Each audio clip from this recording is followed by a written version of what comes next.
So awe nyini omugamba so tubala 2015 paka katona kulalo 2020 je myaka 5 ngo ina social media handle ezo obaliramu yagala sente meka sente za kukanya teziliko mutemo teziliko ntino njaga sente bwenzi ekitufu sandi agadde sente naye yakirese yatade wembeera eyo omuntu obo akoledde mu meeting mu buntu nate tutanga muga ntinze esimu yo kati mbeera mu church olina sindika message tuogerere mu message kintu ekyanno omuntu ogwenyogera naye kusimu nga kubira noyogera nakubira mbeera tukyasobola kukwata simu yange kuba yakomo gikwata mugwa kubiri gwa 2020 beramu ayagamba kya ali ready okusasula ali ready kusasula sente ezo kukanya nawe okubanga omudiza channel zino simanyi kozi buli jantwala muwangulirayo yasose kutwalawa yasoka nagenda keyo wa mukulu Silver Kyagulanyi nankubira ne munnyonnyola embeera yange naye namubuulira ekituufu nti mutuule mukkanya nansuubiza ne tukkaanya nga kyagenda okukola nadde mbimuwa naate yatuse ku mbeera endete ya poliisi ne banswaza ku mulimu ne bantwala nentuukayo ate ne muwangulirayo ku poliisi so yakukutte n'akusiba ku poliisi nga akusiba lwa social media handles Facebook na Instagram na Twitter ezesatu yabulabanga obuntu obutini naye bumukoledde kinene lawe lwakyanga Becky yekyanze ne management nga Becky ati nomanyi tulina we tutandikira wakiri bwana wange tulina tusokutayinga ku social media so that amawulire tegakukuba nnyo kituufu nigamukuba akamenyo n'ayogera ebibye ebyobulimba n'ayogera byonna nga bwe yamuleta okuva e Masaka 2020 Mr. Gadget Game Changer I Makai the processor King of Analysis bwe tutambula ku nkola ya video channel yaffe eno ku Kata Star TV tubabaawo akanyumiro bakayita nkola ya video tutambula mpola then ne channel yaffe eri Kasavu Kanyama ebaawo so nakulwalero mu mbeera okuba tuleta battu n'okugunjula ebintu ebipya okuleeta we discover new arisings ebintu ebipya mu mbeera ey'enjawulo so njagala okubanga nkwebaza ku subscribe n'okukona kada so mu mbeera eno nakulwalero ngekatako kubanga nyaniriza embeera tuze twogera ku mbeera y'abayimbi okuba nti abayina cyberbullying tusije tuliko nakule bajja kuloza cyberbullying tuli kumbere abayimbi okuba nti bakayanira social media handles okuba nti wava mu campaign wava mweno neno wabera obutakanya so nakulwa lero nine embeera gyendese okuba nti twogerako asimbera ambite nakalama ne tujogerako so mu buntu muganda wange Kasimu nsaba obuze kubajiriko nabaje kumbireko sawa za lero ambala musiza baganda wange abatulaba wano ne muganda wange Rupi yankubiddeko nantegeeza nsonga ezitambula ku social media oba eziri okumugana wange Chosen Becky naye saaganye kubona okyali wange nezija tuwayemu okay njagala tutunege Kasimu yani Kasimu si wamaanyi nnyo naye abamumanyi Kasimu yazaalibwa mu Nnyendo e Masaka olenzalo e Masaka Nnyendo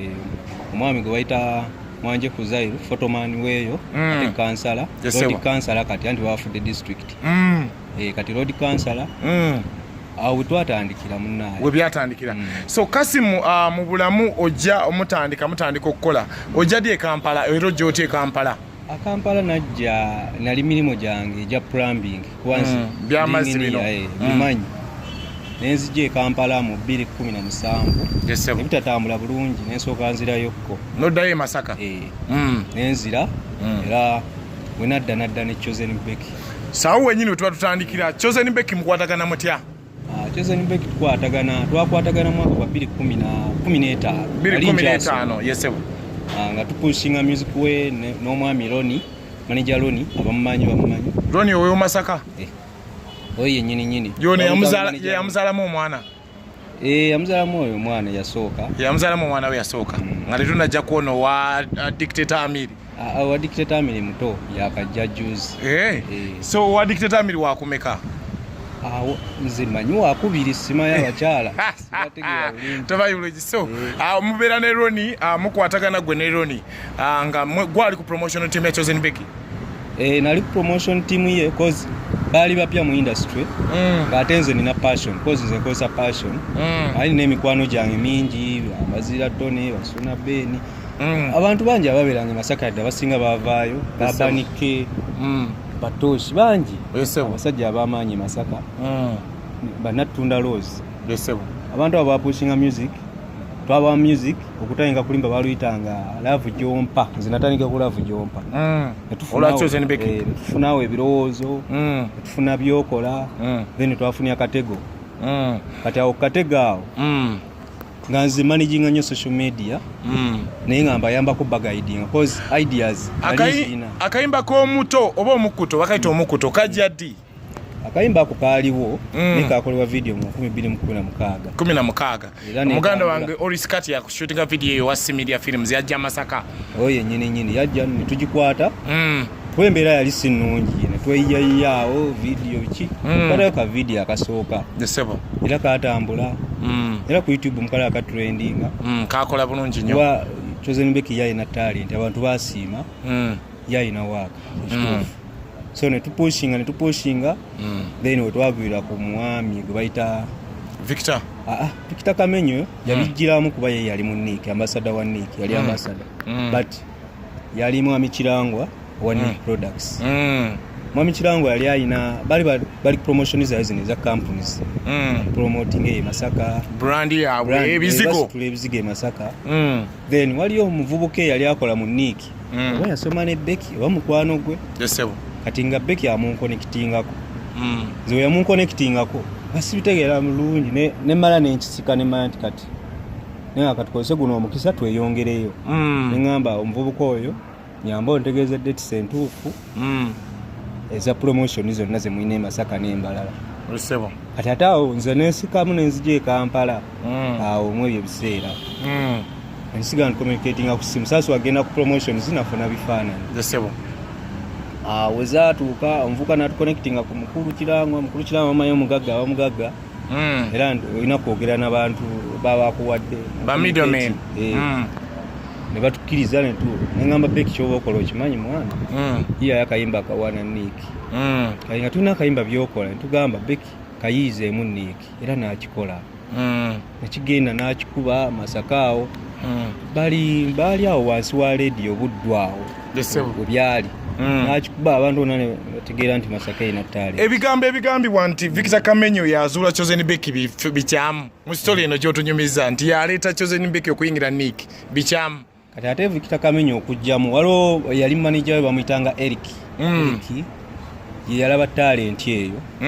cause buli mwa bayaga ositulayo omuntu kituufu kati Kamenyo omukulu Kirangwa yali alese Beki nga mulese kukola mu company ekiruubirwa kye yasooka nga asooka gye nga atereza ebizigo asabula ebizigo akolanga ebizigo munda mu company basically era omulimu gwe yasooka okukola yajjanga mukozi wa company kozi yita ina mulimu ng'ate alina omwana omuto ng'ate embeera si nnungi ne bamuleeta mu Nick abeerayo mu magezi mpolampola kati oli omuvubuka engeri gyali amulabye talent Eric n'amubba n'amutwala producer muyita Ivan yali akolera Walukagga n'amutwalayo ne bakola olimba byokola epya oluyimba olwo gye luli ne ku internet by the way abalwagala musobola olufuna lumba ne lufuluma galulungi omusajja wa Nick n'aluwuliramu n'asanyuka nnyo n'agamba tuzudde talent awo natayenko ne bamulinyisa amadaala ne bamujja n'amutwala e Busaabala n'amuteeka eyo n'amutereka nga omanyi nti yayitalabika bulungi nga ekirina okuba n'amukuuma n'amupolisingako n'amuwa obudde bungi n'amutwala wa Nissan awo excitement n'esukka nga nze sinnayingira nnyo Nick naye nga ncommunicatinga n'abakozi byali biwanvu awo process yaliwo kati nga Beki amanyi kyemukoledde n'asalawo so lwaki Victor Kamenyo yeerimbika mu kuleeta omwana ono Victor Kamenyo swaga so Victor Kamenyo yali pireetokota yaliwo awo naye nga omanyi yali ayambako omugagga mu promotion ya company so neefule yaleeta omwana ono kuva e Masaka paka e Kampala yalaba nga takyasobola kiziyiza ng'alina kugenda namugagga kyasazeewo n'asalawo bagende mu maaso kozi era we najja mu Nick nze gobaawo obwa manager nga managinga buli kimu overall but nga omanyi obeera n'omunene Kamenyo tosobola kubeerawo Kamenyo yakuba luno Kamenyo nga ebisijja bigendamu nnyo Kamenyo n'alumba nansinga kozi naye sina power ye nga ayina kitegeera nga yamanya abantu olede muyimbi n'erinnya weriri ayina abantu bayitirivu sisina bantu Kampala kitegeera tubeerawo awo era bandabanga ntambulamu eyo motoka eyo Kamenyo gyalina oba gyakyayina takyagirina yalinga nga bakuntumye yali vaani bweti nga Iconic Products eyo yennyini nyingi twatambuliranga mutamuza music ne tupikka ne sula ne bakyali bange okubira kyaliwo ne mutambuza ba Mathias ntambula aba team chosen back nenjitandikawo tugicreatinga ne bayamaanya bana ne bapika ekintu naye nga negotiation za sente zaati zinnatuuka kubanzi nalinda bakituli mu kukola timu maso so waina passion nga akasente toyagala kubanja ebiseera ebyo sente kali kasaamusaamu kenakkanya nako ne Niiki nga tujja funamu esebo nekyatukola Niiki tegenda funamu of course nga nino sikamu nenvaayo nenzira milimo gyange nengenda mu kampuni eya Nairo Rwenzori overall nenkolako eyo mu Rwenzori nembeera eyo naye ngaera nkyalina social media za Becky nzina nziddukanya tekamu sente ziro ofunayo akamu nogaasa tukanga se mwana tunafuna aho wenyini we tutuuse olunaku lwaleero buzibu ki obuli wakati wo ne Chosen Becky obuzibu butakkanya kikala obuliwo obutakkanya buva ku sente era sente era namugaa nti sente zikyakwawula n'abantu because bugwayakwana naye ziba sente wekijjira kwe kuba nti okeera otya ku makya okuŋŋamba gwempeza logins nenzikuweereza nze alwanye ne accounts nozikwata noziwa omuntu omulala omupya simumanyi nawe kenyini omulabye ejjo nekulwankubadde tonneesize olabye nga otandise okupushinga ekintu otandise okuvaayo yabikola jjo wano kubankuza naziwa omusajja omulazi nembagamba sigenda kikkiriza era bwe kyali byonna byonna yamuwa ne YouTube era naye yamulema osasula n'agera ne YouTube naye n'adduka ne channel okay awo wenyini katwetolemu kati omukomawo mu mbeera eno Kasim obadde okyatunyonyola obulamu okwata social media handles zino ozikwata ddi eza Chosen Becky social media handles nazikwata 2016 yali 2015 naye nga sibimanyi nnyo okay nga mbimanyi naye nga sirina budde mbeera ku ssomero nesebo 2016 nenzikwata embeera nazo nga kozi naziraba tezitambula bulungi notandika zirwaninga nempushinga twasooka na accounts just accounts Facebook Twitter wa nalina Facebook kozi bali bamanyi nnyo naye nga gyemmanyi kituufu nenjibeerako nenteekamu obudde obwo kozi zinabeerangawo n'akasente akasente ko akokubikubira ebifaananyi kasente okalina kubadde mbikolamu ebyo kituufu kuba ne muzeeyi wawe byakola so nembeera n'account nga management yalina eyaloni tewali asobola kirwanya eri emasaka tuvudde ku yaloni eyamasaka tuzze kati ku Niiki etwala channels ezo bayazikulekera Niiki yaŋŋamba mbifreezingemu obikwatemu ng'omuyimbi avuddeyo ng'akyali nabo nga tugenda kutabya abangi byabangi ne bankuza lulimba kyo lwasooka yali byabangi ne waliwo oluyimba olwaliwo lwayita Katego terwakola bulungi ziteyalutegera bulungi nnyo nze yalupushinga kozi era nze yalufuna n'oluyimba oyimba n'okuyimba Kasimu just yamuconnectinga ku Kampala lwe tuli Masaka ng'okujja e Kampala kyamaanyi so Kasimu njagala tuteke social media handles bagamba ozifreezingemu awo zaali olwo ziweze mmeka Facebook mugyongereko Instagram Twitter n'ebisigaddewo ne YouTube na Facebook ne Instagram olwo kati ku Niiki zeeyongeddeko ziweze 2 Niiki neggulawo ezaayo ne Chosen Becky ng'alina ng'omuntu naye nga bitambulira wansi wa Niiki nga Chosen Becky talina na kimu yesebo kati nze ndaba nga sikyabwenkanya nga zibeera oli kyanja kuddamu nzikole ki nzizze nga zifreezinga just nga weeziri naye nga teri kigendako kituufu alawe lwakya nga Becky yekyanze ne management nga Becky kati noomanyi tulina we tutandikira waakiri mwana wange tulina tusobola okutayinga ku social media so that amawulire tegakukuba nnyo kituufu negamukuba akamenyo n'ayogera ebibye ebyobulimba n'ayogera byonna nga bwe yamuleeta okuva e Masaka nga ffe tubiraba yasulanga wa Chosen Becky bagamba yali mukyala wa Kamenya yasulanga maka ga Kamenya emmenga awo yali afunye wabeera ebyomukyala naki sibiyingiramu nnyo kozi personal life ye kituufu sigiyingiramu nnyo simanyi kyaliyo naye nze nali ku music so ayawukana ne Niiki agenda ku lugendo lupya olwa David Lutalo ne ttiimu ye Kijambo mu Niiki Kamenyo nalaba nga waliwo akasente awo kozi waliwo hit 2 n'amukwata n'abukinga ebivulu byatayimba Kamenyo nalaba nga naye kiba kimuzzaayo kozi omuntu ya bookinga booking alina bookinga Kamenyo so double booking yabeeranga double Kamulengo ofuna beke oba ofunye Kamenyo kyali nekibeera awo Kamenyo n'atambulira ku mwana nze nga kinnuma muli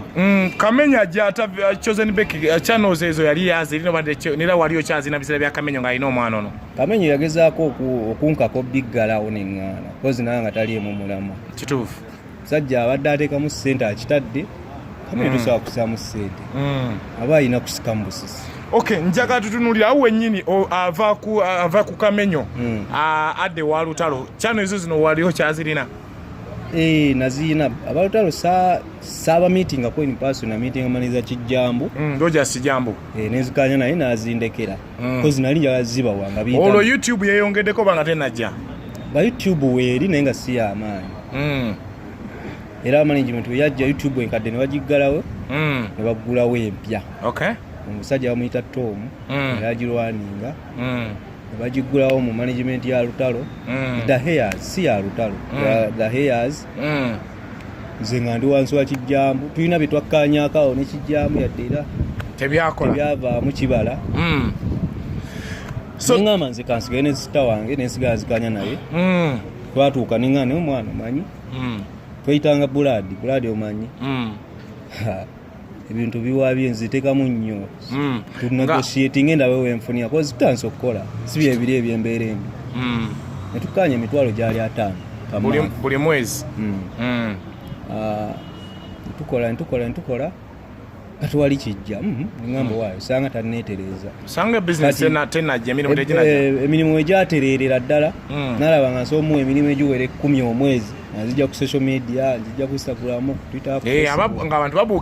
babuukinga kituufu ngamba ngana nsokuwa emirimu 10 omwezi ne data wala ataso kukuluma nangamba mwana nzipe ebintu byange konza ate soko sasula akantu kali ketwakanya olunga wakabira nazo banga ki ekuveri yona jetogedde 215 ifana yone byasoka nabikubanga ne rodi byonna so nere ifana nyigo mbira abiyitamu ku interview ebyomukulu ono nga avana ekyozi bava danga baze bakola embira so awo wenyini omugamba so tubala 215 paka katona ku 220 je myaka 5 ngo ina social media handle ezo obaliramu yagala sente meka sente za kukanya teziriko mutemo teziriko ntino njagala sente bwenzi ekituufu sandi agadde sente naye yakiresi yataddewo embeera eyo omuntu oba akoledde mu meeting mu buntu nate tutanga muga nti nze esimu yo kati mbeera mu church olina sindika message tuogerere mu message kintu ekyanuma omuntu gyo gwenyogera naye kusimu nga kubira n'oyogera n'okubira n'okubira embeera tukyasobola kukwata simu yange kuba yakomo gikwata mu gwa 2020 gwa 2020 gwano tuli mu gwa 7 emyezi 5 takukwata simu so mu mbeera eno Chosen Beki watwawulidde waliwo olutalo lwabaddewo mu group zammwe zembeerabeeramu ayagamba kyali ready okusasula tali ready kusasula sente ezo kukkaanya naawe okubanga omudiza channel zino simanyi kozi buli gyantwala muwangulirayo yasose kutwalawa yasooka nagendako eyo wa mukulu Kisiriva Kyagulanyi nankubira ne munnyonnyola embeera yange naye namubuulira ekituufu nti mutuule mukkaanye ekituufu kyali kyabukkaanye nze niwe twandikkaanyiza nanga nti no engeri gy'olina omulimu katulabe engeri nawe gyenkumakikozi nze kola marketing njagala nnyo okwemakitinga gwenga omuntu kituufu nangamba nansuubiza ne tukkaanya nga kyagenda okukola nadde mbimuwa naate yatuuse ku mbeera endete ya poliisi ne banswaza ku mulimu ne bantwala nentuukayo ate ne muwangulirayo ku poliisi so yakukutte n'akusiba ku poliisi nga akusiba lwa social media handles Facebook na Instagram na Twitter ez'esatu yabulabanga obuntu obutini naye bumukoledde kinene buzibu ekituufu bulese business YouTube yo yali yagenda ng'alina endala eyiye YouTube baawe yamukolera YouTube endala muganda wange Dictator Amir yebale nnyo omulimu ogwo omulimu gwe yakoze ogw'amaanyi so mu mbeera eno olina security ekikuba ayinza okukuyita ewantu walawona n'agezaako kwagala okukulumya era nga bwe yakoze security ye eri eteyimirira etya akasimu eno Uganda yaffe ffenna gesebo nze zikiririza mu kubeerawo mu Uganda nga nze kozi singa nali njagala singa nafuluma dda Uganda naye kati ensonga nti Johnson okwekuumiramu Chosen Beki talina kyasobola kuntuusaako newasindika abenkana batya era nina abo basobola Okay. So social media handles zino obadde nazo ebbanga takkiriza kubanga akuwa akasente. What next? Ogenda zikyusa ozuwa omuntu omulala oba olinda paka walikiriza okusasula essente zo? Wali batazirabyemu mugaso. Cause nawodde nti yaguddewo ebipya bantegeeza. Yesebo. Wana atazifunyemu mugaso. Zijja kubeerawo just kubeera loss. Business mubaamu loss munnange. Kasim oli mukkiriza ate nga oli mugumu. So mu mbeera eno omuntu akulaba Kasim oyamba okola n'abaani abalaba okola nabo okuyambayambako emirimu gy'okutambula mu music muno. Obudde buno kuba Chosen Becky wakunyiza ye ng'omuntu ekitegeeza togenda kuyamba balala. Obudde buno nkola ne Real Time. Real Time yajjamu awo nga Becky avudde wa ewa Kijambu. Bamwegana badde yazijabiranga yoko. Awo simanyi kuba yasayininga ebintu byana tamaze kwebuuza ku bantu. Kati simwe baba bamwegana biri gyali ebyo. Yavaayo ne tumutwala mu Real Time. Real Time already yasayininga. Nali nkola n'omuyimbi bamuyitanga Sitalamba. Ate Real Time baagana okukanya mu nsonga ezimu ne bamuta. Ebimu tabisobola ebyo. Ng'abayimbi abakyala babira baba bazibu si bangu bakuba nabo bazibu nnyo naye nze nenzikiriza nensayiningibwa nentaya nkokola Real Time. Real Time kati tukola tulina studio ebifaananyi tulina ya audio tulina n'omuyimbi omupya bamwita Lasco Ortiz n'oluyimbi olupya baluyita Nguyoya. Tukola ne Flat Iron omukulu ye manager Kajum Moses. Tulina ne King Tiger era mu nsonga za social media naye abaayo. Askochi Ortiz. Why? Ate Flat yali atya CEO oba general manager? Manager company. So nga tusiibula njagala abantu bako obusembayo n'embeera eno kuba nti tosasuddwa tofunyeemu. Kyakuyiga kikyowa abantu abali eyo aba social media handlers ng'ogyeko ggwe nga muntu kuba bangi ababadde Irene Ntale yava mu Swangs Avenue zonna n'azifiirwa. Lydia Jasmine yava wa Bushington zonna n'azifiirwa. So kyakuyiga kya abayimbi kyewandibagambye oba bulamu nga tumaliriza abayimbi bano nga tebagala kuba nga baggulirawo social media handles ate nga n'abantu abazirwani nga tebagala kuba nga babasiima kuba nga babasasula. Social media handles kintu kyamaanyi nnyo. Okay. Era mpaji yamanyi nnyo mu music. Kyobola ne politics. Government uli yagagisa ku social media. Social media ya scientific elections ne campaigns kati ziyingira social media. Kati awolabira amanyi ga social media. Otegeera nti abazirwaninga ne olina ava na kuviira ku 0 likes. N'atenga okubanga oteka ekifaananyi n'ofuna likes 10,000 n'ofuna omutwalo 3. Nofuna views emitwala 3. Oba tuziguze MP wano bana ba MP ba president abagala okwesimbawo agi campaigningireko eya Chosen. Najigulawo Chosen Becky aganya okusasula. Osanga ajja kwekuba mu mutima. Oba bawe ya mukaka alame kuwa sente kuba naye ali mu bintu bya social media. Dictator Amil. Simanyi oba yali afunyeyo following ey'emitwalo 10. Ayina emitwalo 10. Ku Facebook waba yali agifunyeeko